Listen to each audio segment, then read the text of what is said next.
Welcome to part 2, a minimal dashboard. So your dashboard will need a minimum of 3 lines of code to run.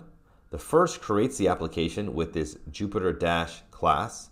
The second sets the layout attribute. And the third executes this run server method with mode set to inline so that the dashboard displays in the notebook below the cell.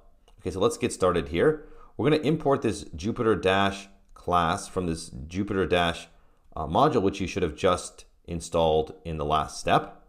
Then we're going to import this dash HTML components and alias it as HTML. So this is a separate library that is installed whenever you install Dash. Okay, so let's get started here. We're going to create a variable that will be assigned to an instance of this Jupyter Dash class. So we'll instantiate this, and this is the variable that will essentially be the application. And at a minimum, we have to set the layout attribute here to something.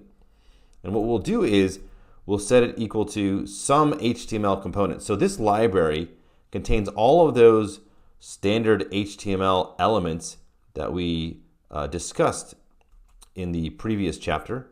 So if you press tab, you'll see a list of all of these HTML elements that are available in just regular HTML.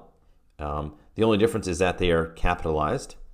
So let's say we want to create a H2 header over here. We could do it like this, and then we have to pass it the content. So we'll just say coronavirus forecasting dashboard, like that. And then the last thing is to actually execute this using this run server method, and we just have to set mode equal to inline, like that. So here are the 3 lines. We instantiate the dashboard application. We set the layout. Here we're just setting it to a single parameter. Our layout will become much more complex in the future, but for now it's just a single header. And then we will just make sure the dashboard is run. So we're going to execute this run server, and we will display it in the notebook itself using that command. Okay, so there's our application. You can see that here's our header, and that is it. Now there's one other parameter you can do. You can set here, or there are other parameters, but this is one that you can choose to set to some specific value. The height you can change in pixels.